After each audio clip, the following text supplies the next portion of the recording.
Hey everybody, I hope you're doing well. I wanted to share some things tonight. It's tonight here in Israel. I want to share some thoughts today. I watched the interview today that Blaze and Christina Foray did with Sarah. Sarah is the name of the woman that Ben Armstrong of Bethel Church abused. And for a long time, it's 2026.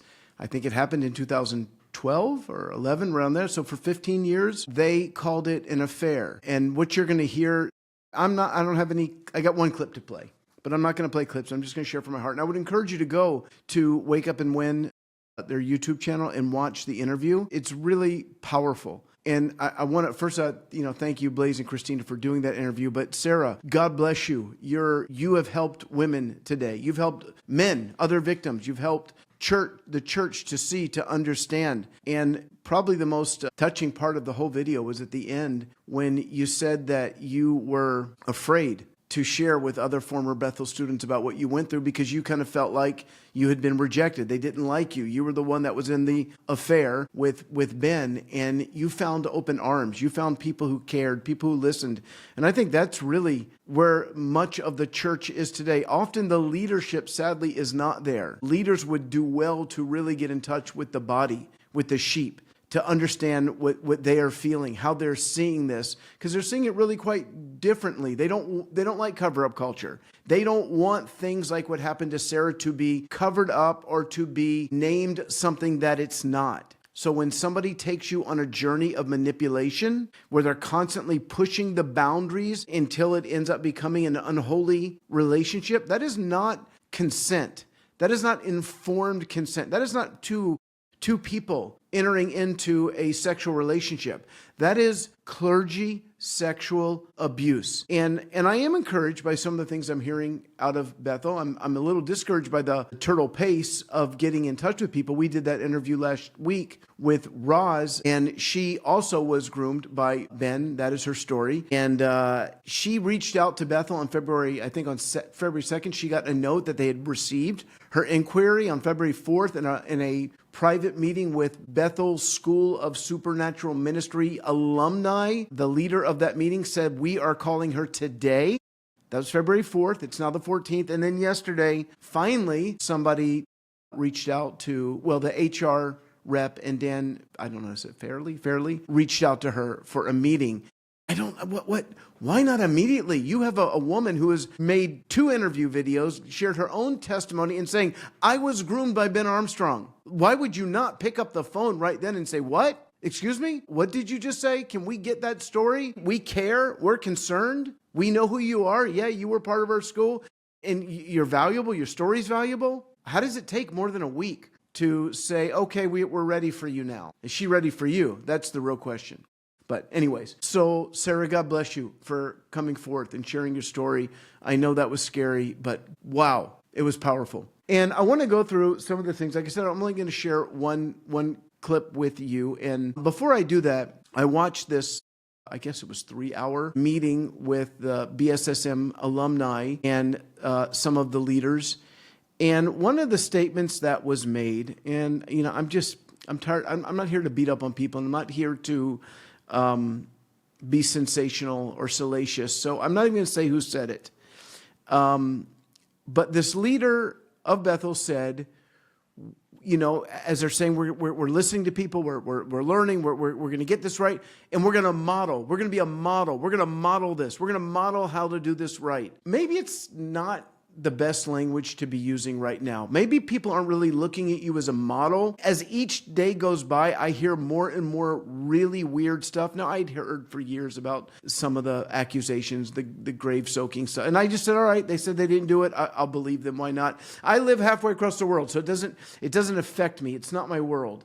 And I need to go back to Facebook and just see if anybody can confirm that they can hear me.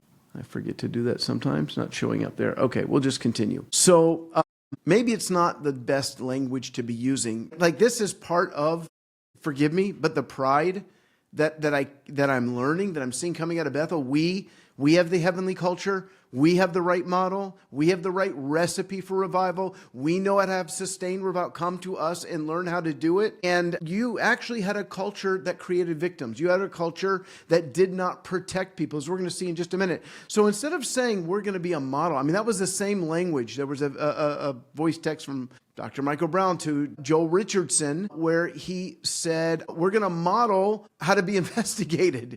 You know, when you're being investigated for sexual sin, people are really looking at you as a model. So Bethel, instead of saying we're going to be a model, just say we're broken. We are broken over these allegations. We're broken that we didn't get it. It's clear now that you didn't get it right in 2012 or 2011, whenever it was. You didn't get it right, and it scarred the soul of a student, of somebody under your care. So instead of saying we're learning and we're going to get it right, and we're going to be a model, say, rip the clothes, sackcloth and ashes. I say, we're under the New Testament. There's no more judgment. No, that is not true. We still mourn over really bad things. We grieve over really bad things. That's part of being in touch with the Holy Spirit, is that when you realize that under your care, under your shepherding, a woman was abused, you called it an affair, you humiliated her by bringing in front of the entire, I guess it was the second year students, and having her confess. So not time to be a model. It's a time to, tear your clothes and say, oh my gosh, what have we done? We've got to learn. We've got to make it right. So I don't want to harp on that. So I want to go through her testimony about what she shared. And I'm going to try and not take all night long, but I'm going to play this. And again, I feel bad that I'm doing this because I feel guilty all week about, airing Roz's testimony, not because of her. She's amazing. God bless her. But I feel bad for Ben and his family. I still feel really bad for his family. After hearing her testimony, I don't feel bad at all for him. Not at all. And this should have happened 15 years ago. He should not be in the starring role of Danny Silk's book, Unpunishable, foreword. Still, I just downloaded the other day, still got the foreword from Sean Bowles. And by the way, Danny, 7 years, it's 2026. You wrote that in 2019, the same year that you learned about Sean's perversion in front of assistants. Yes, it's great that you're realizing today that you should take out that forward by Sean Bowles. It's a little late. That's a really weak explanation. How about explaining why you kept it in there for 7 years? You knew he was a pervert. You knew that he was abusing his assistants, doing lewd things in front of them, making them, I don't want to say making them watch, but they were in the room. We need a little bit more explanation. Why did you keep it in for 7 years? Was it for book sales? Was it? We're just not that dumb to believe that you just forgot about it. I mean, that was what Cheon said regarding Chris Valentin, that he gave the Sean Bowles thing to Chris and to Bill and to you, Danny. And then year and a half later, you guys are close. You're in billboards together. You're buddies. You're ministering together. How do you forget for a year and a half? And how do you not deal with that forward for 7 years? Maybe it was his notoriety, because back in 2019, he was a big shot. And another question that people are going to ask is, since the book was published in 2019 and you discovered about his immorality in 2019 and the faking of prophetic words, which did you know first? And I know how the book's publishing world works. Things can be in the works, but there's nothing that prevents you, once you find out about the abuse, calling the publisher and saying, please, stop, get this out. Didn't you realize that eventually someone was going to talk? And now it's worse. If this was dealt with righteously back then, you wouldn't be dealing with this today. This has been Armstrong, and he is talking about his affair. I don't say I fell into an affair. I chose this. She started her photography career. I'm in school of ministry, and we start going this way. We continued to grow distant, and at that point, I grew closer to a lady that I was working with, and I started getting needs met in this relationship that I wasn't getting met at home. 2 separate times of connection with this lady. I call it an affair. It wasn't full-blown sex, but it might as well have been. I violated my relationship with my wife. Remember, Jason Valentin was preaching a message on a Friday night about living in the light, and I'm like, Ben, you're not living in the light. You're living in the dark. Tell my wife. She takes her ring off and throws it at me. And I can remember telling the church and telling everyone and what I had done, and my heart to clean up my mess and just be real. I wanted to own 100% of me. I wasn't making excuses, so I started counseling. A lady that he worked with. Now, I'm going to tell you a story. Again, go to Wake Up and Win on YouTube and listen to the interview because it's better than what I'm going to share, and there's a lot more detail. But he did not have an affair with a lady that he worked with. What he did is that he invited an intern to live with his family. This is after he had already had an adulterous affair, I guess, a decade before in church. And again, it's very difficult to believe that nobody in leadership knew about this, but that's what they're saying, that he didn't tell them. He did not tell them when he took on the job as a pastor, as a revival group leader, where you'd be working with young women as well as young men, that and we don't know the details of that affair or abuse or whatever happened, but he was unfaithful before. And so with that background, I mean, the last thing you want to do is invite a young woman to come live with you in the family. I think she lived there for a year. And again, not a lady he worked with, an intern working under him. See, lady you work with is here. This was like this. An intern who was under his authority. He was the boss. She was the intern. And again, if you listen to her testimony, and she became part of the family.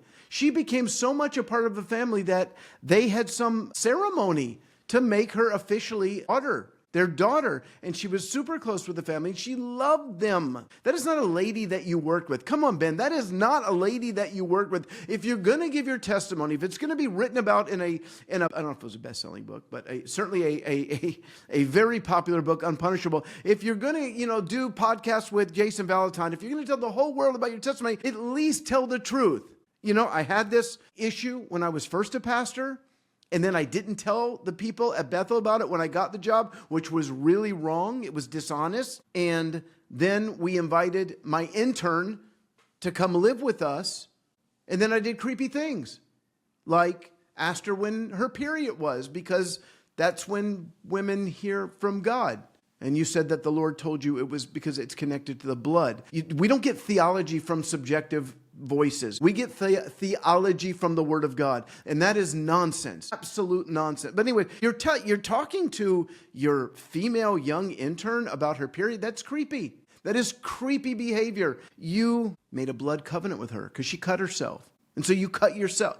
You're alone with this girl, and you're doing blood covenants. That's messed up. And you know what? It's sad that this is coming out now, because if Bethel had done an investigation, and please don't say, well, we're not investigators. If you're an elder, you have to be an investigator. An elder in a church, it says, do not receive accusations unless they come from 2 or 3 witnesses, because you're then going to investigate them. It's not really that hard to investigate. It's just asking questions. The big difference between a good investigator and a bad investigator is that the good investigators are really tenacious. Most of us are uncomfortable asking really intimate questions to people, but a good investigator will go and confront an abuser. They will ask questions. They'll talk to all you had to do was talk to the intern and say, really tell us, again, not a lady he worked with, the intern, tell us, everything that happened. Then you talk to her friends. And it's really just not that hard. And so he says in that video that he was listening to a message from Jason Valentine, and he got convicted and he confessed. That according to everything I understand, is I guess we call that a lie. That's protecting yourself. Look, I felt bad about it. We had these 2 incidents, and I call it an affair, even though we didn't have full-blown sex. No, you're saying, look at me. I am holy. I'm gonna be humble and make it worse than it is. No, it's worse than you explained, because you took her on a journey, made her your daughter. You're touching her. You're telling her it's okay that I'm touching you because I'm a father. You groomed her. You abused her. So it's worse than an affair. An affair is consensual. It's 2 people on equal ground entering into a consensual relationship. In this situation, she could not make an informed consent because you blurred the lines by saying, I'm a father, but I'm doing this weird stuff like coming up from behind you and sexually hugging you. And that's creepy, but I'm your dad. That's blurring the lines. That is classic grooming. And anyways, you said that you confessed. According to what I understand from John Willie and Sherry Willie, is that friends of hers, Sherry, reached out to her and had a dream, and she confessed to her, and she said, I'm going to help you deal with this. Who do you want to go to? I want to go to Danny Silk. She's the one that brought it forward. And from what I understand, she told you she was to come forward, and you warned her to stay away from Sherry. She's not a safe person, not to you, but she was a very safe person to Sarah. So it's very unlikely, had she not confessed, that you wouldn't. It's unlikely that you would have confessed had she not confessed. She was a girl from a small town dealing with depression. She was, a mark for you. And at least that's how I see it. Sarah says that Ben was so touchy with interns and other students that she thought his intern was his wife. So is that Bethel culture? I mean, these are things, again, that's why it's not a time to say we're a model. These are times to give answers. You've got a situation where you have your prophetic pastor, your prophetic overseer who tells women that I want to know when your period is, because I want to see if that's when you're really hearing from God. Because I have this theory that women hear from God during their periods. You have another pastor, Chris Valentin, saying that hundreds of women have contacted him and said that, I'm sorry, I'm gonna say this, and trigger warning, it's weird. It's really weird that their hymens have been healed. And there really is no biological way to confirm that other than, I guess, on their wedding night. They could go, I don't want to get into it. But there's just weird things in mixed company. It seems that there's a lot of things that I would be really uncomfortable talking about in front of, certainly one-on-one with a woman. Another thing that happened is that Sarah says she would share with Ben her prophetic word, or just revelations that she would get in prayer or in the word, and that Ben would then share those during his classes as if God spoke to him. And when she said, hey, those are things that God spoke to me, he said, but we're a team. We're a team. That doesn't mean you can lie. I mean, if you're a team, then you say, my team member got this revelation. I want to share it with you. You don't pretend that it was you. That's not being a team. That's lying. And then it gets really bad because they go to a family member's house,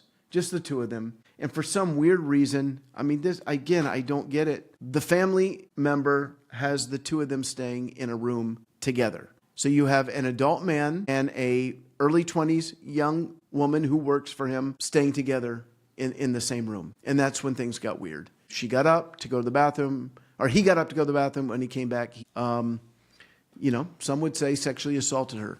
And of course, the next morning, repenting, it was just horrible. We shouldn't have done that. We can never do it. It was a test. We passed the test because they didn't go all the way.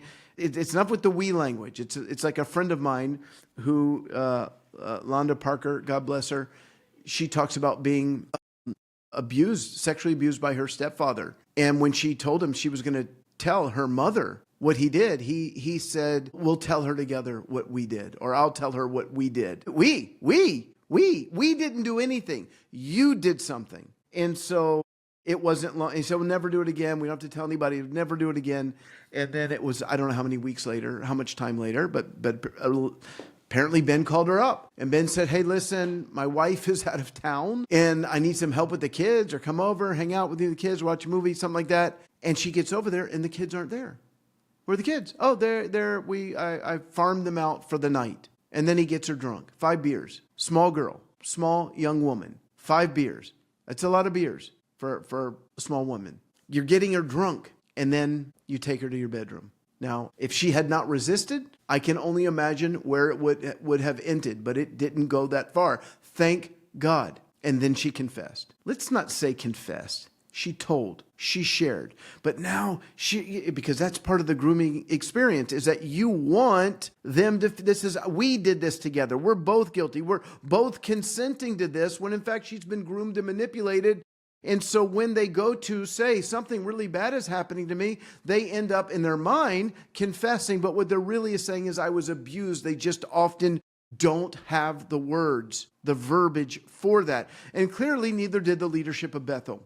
Because what they did is, from what I understand, both of them had to get up before, I don't know if it was the full student body or maybe just second year, and confess their sin. And what is amazing is that if you watch this video between Danny Silk and Ben and his wife, first of all, they're celebrating Ben. Ben is up until a few weeks ago, a heroic story. I mean, Chris Valentin, 2 years ago, in the same message where he claimed or expressed his undying love for Mike Bickle, who we knew at that time had been with a 14-year-old for many years, he said, Ben Armstrong is my hero. He's my hero because, yeah, he did something bad. And even even Chris said, you got caught. So when you say that you confess, Chris said no, he got caught in that video.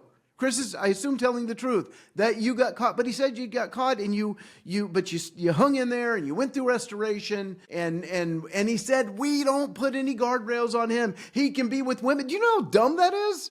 I know you guys think you guys have the best culture and everything's the best and we know how to do it and we're unpunishable, but maybe that doesn't work. Maybe you do put guardrails on somebody who has committed adultery right when early on in their marriage, who then committed I'm going to call it adultery because I'm going to call it that, even though it didn't go all the way. Later on in marriage, you're going to say, well, we just trust him so much. We're going to put young women in front of him, around them. It's going to mentor them. That's just stupid. I'm sorry. It is not this higher level of thinking. We're just closer to heaven than you guys. We have higher values. No, it's dumb and it's dangerous because these are God's precious sheep. Let me remind you what God said, or Jesus said, just to be clear, Jesus is God. I believe that, Trinity. Jesus said it would be worse. If you caused one of his little ones to stumble, it would be worse for you to have it'd be worse than having a millstone tied around your neck and being thrown into the deepest part of the sea. He didn't say that's what's going to happen to you. He says what's going to happen to you is going to be worse if we cause little ones to stumble. And a little one would be a precious student, an intern in their early 20s who just loved Jesus and came to Bethel to study, to grow closer to God and experience revival. So this whole idea that we live on a higher level, a different plane, we have Bethel culture and we're going to teach you. This is a time for repentance and brokenness. That didn't work because you don't take somebody who is a repeated offender when it comes to breaking their marital vows, to abusing young women. And now we have Roz's testimony as well, and say, we're not going to put any guardrail. We just completely trust him because you're not protecting the sheep when you do that. You see, that's the thing, is that the commission that we have as leaders is not to protect fellow ministers. That's not what the Bible says. It says, hey, shepherds protect shepherds. It doesn't say that. It says shepherds protect sheep from wolves. That's what a shepherd does. That's, you go to shepherd school. I've never been to shepherd school, but study a little bit about shepherds. Shepherds don't learn how to protect shepherds. They learn how to protect sheep. Did you even know that he got her drunk? Did that even come out? Did you ask enough questions? Did you shine the light strong enough to find out all the details of what happened? That he invited her over to the house when he knew when his wife was out of town, when his kids would be gone, made sure his kids were gone. Come on. Again, higher level, higher plane, closer to heaven, yet you left her unprotected. And when it was all said and done, she was not cared for. You made it sound, Danny, like she refused help. Anyways, I got to move on. She was brought in a room. I'm so sorry, Sarah. It's just wrong. What happened to you? And again, I'm always thinking about, if you're on a higher level, then you should know better than to bring a victim of clergy sexual abuse into a room with 6 to 8 men and no women. That is dangerous. That is harmful. And again, we're all learning, we're all growing, but I mean, really, what do you think you're doing? Where were your wives? Where were trauma-informed women? Where were psychologists? Oh, we don't need psychologists. You see, that's where you go wrong. You do need psychologists. You need people who are trauma-informed to instruct you, who understand what one goes through when they've been sexually abused, the scar that takes place in one's soul. And the last thing you want to do to somebody like that is bring them in a room with 6 to 8 men. Terrifying. Yeah, I'm going to end this here. She went through 16 years of therapy. She's in a good place now, thank God. I want to end where I began. It is beautiful that the former students are reaching out to her. She said that when she finally shared this on a private Facebook page, I think it was, she was scared, nervous because she thought she'd be rejected, that she had this label on her. And in fact, she got hundreds of comments. And now she's probably getting thousands and tens of thousands of comments. So